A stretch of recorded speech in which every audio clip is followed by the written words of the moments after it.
정부가 다음 달 25일 금강산 관광 재개를 위한 실무회담을 열자고 제안한다다 해 북한은 아직까지 별다른 입장을 내놓지 않고 있습니다. 일단 북한이 당초 내일 열자고 제안했던 금강산 실무회담은 물리적으로 할 수 없게 됐습니다. 이와 관련해 류길재 통일부 장관은 금강산 관광 재개 문제는 추후 북한과 충분히 협의할 수 있다는 뜻을 내비쳤습니다. 취재기자 연결해서 자세히 알아보겠습니다. 이선아 기자. 네, 통일부입니다. 네, 아직 답이 없는 걸 보니 북한의 고민이 좀 길어지는 것 같군요.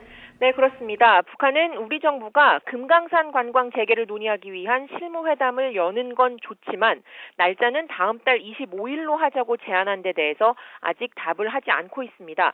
오늘 판문점 연락 업무가 마감될 때까지 이와 관련해서 아무런 입장을 전해오지 않았습니다. 당초 북한은 모레 이산가족 행사를 준비하기 위한 실무 접촉을 하고 그에 앞서서 내일 금강산에서 만나서 관광 재개 실무회담을 하자고 제안을 했었습니다. 하지만 오늘까지도 이 문제에 대해서 결론이 나지 않으면서 일단 북한이 제안한 내일 금강산 실무회담은 물리적으로 불가능하게 됐습니다.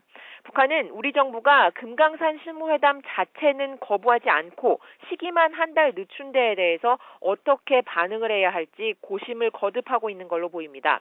이에 따라 일단은 우리 정부 제안대로 일단 모레 판문점에서 이산가족 상봉 실무 접촉이 이루어질 가능성이 조금 더 높아졌다고 할 수 있겠습니다. 네, 류길재 통일부 장관이 오늘 기자 간담회를 열었는데요. 이 현안에 대해서 어떤 입장을 밝혔습니까? 네, 먼저 금강산 관광 실무회담에 대해서 입장을 밝혔는데요. 류 장관은 정부가 금강산 관광 재개 실무회담을 날짜까지 정해서 북한에 제안한 건 관광 재개를 협의하겠다는 뜻을 분명히 나타낸 거라고 밝혔습니다. 류 장관은 정부 출범 6개월을 맞아 열린 내외신 기자 간담회에서 금강산 관광을 다시 시작하는 건 복잡한 문제가 아니라고 밝혀 관광객 신변 안전 보장만 확실하게 된다면 관광 재개는 충분히 고려할 수 있다는 뜻을 내비쳤습니다. 정부가 이산가족 상봉 실무 접촉 장소를 판문점으로 고집하는 데 대해서는 실무적인 이유 외에 다른 이유는 없다면서 시급한 인도적 사안인 만큼 북한이 화답해 올 걸 기대한다고 말했습니다. 류 장관은 또 대북 제재인 524 조치 해제를 검토하냐는 질문에는 남북 현안을 풀어가는 과정에서 해결 방향을 찾을 수 있을 거라는 원칙적인 입장을 내놨습니다.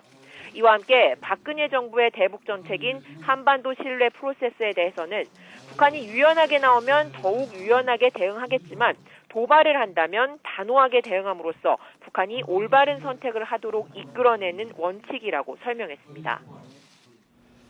네, 또 내일부터는 개성공단 입주 기업이 방북해서 시설을 점검하죠. 그렇습니다. 개성공단 관리 인력들이 들어가서 설비를 점검한 데 이어서 입주업체들도 방북해서 재가동을 본격적으로 준비하게 됩니다. 내일은 당국자와 관계기관을 비롯해서 입주업체 가운데 전기 기계업체 43곳의 직원 등 모두 260여 명이 방북할 계획입니다. 또 모레는 섬유 봉제업종 업체 관계자들이 방북하고 다음 주부터는 업종 구분 없이 피해가 크고 정비가 시급한 업체들이 공단에 들어갈 예정입니다. 이와 함께 남북은 개성공단 합의사항을 이행할 남북공동위원회를 구성하고 운영하는 문제와 관련해서 계속해서 합의서 문안을 주고받으면서 이견을 좁히고 있습니다. 지금까지 통일부에서 YTN 이선아입니다.